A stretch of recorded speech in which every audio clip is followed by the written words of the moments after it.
के बीच प्रधानमंत्री नरेंद्र मोदी को लेकर एक बहुत बड़ा सुरक्षा अलर्ट सामने आया है। उनका काफिला रोकने की तैयारी की गई। रिपोर्ट्स के मुताबिक फ्रांस में पीएम मोदी के दौरे के दौरान विरोध प्रदर्शन की तैयारी कर रहे कुछ खालिस्तान समर्थक तत्वों को सुरक्षा एजेंसियों ने समय रहते ही हिरासत में ले लिया, उन्हें गिरफ्तार कर लिया।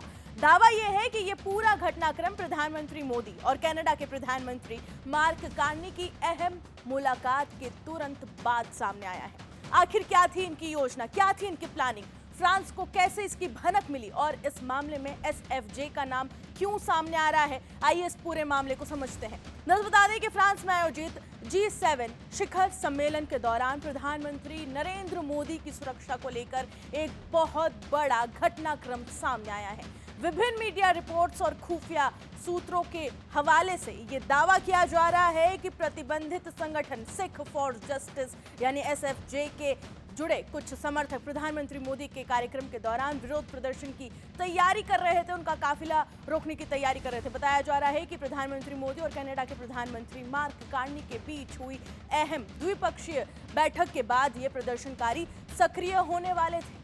कुछ रिपोर्ट्स में ये भी दावा किया गया कि उनका जो उद्देश्य था, जो लक्ष्य था, वो प्रधानमंत्री के आधिकारिक काफिले के मार्ग के आसपास विरोध दर्ज कराना और अंतर्राष्ट्रीय मीडिया का ध्यान आकर्षित करना था। लेकिन इससे पहले ही कोई व्यवधान पैदा होता, कोई तकलीफ होती, फ्रांसी सुरक्षा एजेंसियां सक्रिय हो गई, एक्टिव हो गई। खुफिया जानकारी मिलने के बाद आतंकवाद रोधी इकाइयों और स्थायी पुलिस ने संदिग्ध गतिविधियों पर नजर रखते हुए कई सारे लोगों को गिरफ्तार कर लिया, इससे पहले कि वो अपने मिशन को अंजाम देते। हालांकि गिरफ्तार या हिरासत में लिए गए लोगों की संख्या और उनके खिलाफ दर्ज आरोपों को लेकर कोई भी अभी आधिकारिक जानकारी फिलहाल सार्वजनिक नहीं की गई। रिपोर्ट्स के अनुसार इस पूरे घटनाक्रम में भारत और फ्रांस के बीच सुरक्षा एवं खुफिया सहयोग की एक अहम भूमिका रही है।